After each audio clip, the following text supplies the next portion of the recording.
I'm reporting from the Yorkshire Air Museum, which is home to an array of exhibitions that are bringing history to life. Sitting just outside the city of York, the museum boasts a fleet of over 40 wartime planes, which are proudly displayed to the general public.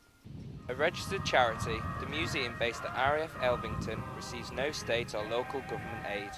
Serving as a living memorial to all Allied Air Forces, the Air Museum's mission is to continue to tell the story of Yorkshire's rich aviation history.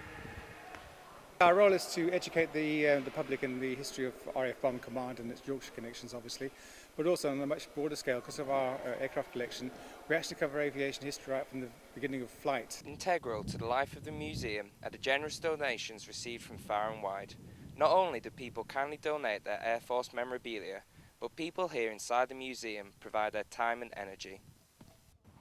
The archive volunteers regularly find a home for a vast array of interesting items ranging from books to medals and even plane wreckage. If you take a look inside one of the many air hangars, you'll also find numerous volunteers dedicated to maintaining and restoring the iconic aircraft.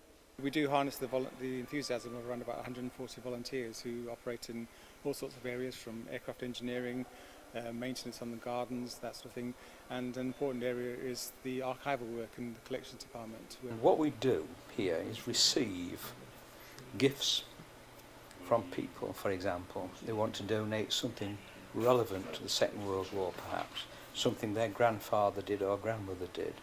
You name it, we receive it. I've come back to my first passion, which is aircraft.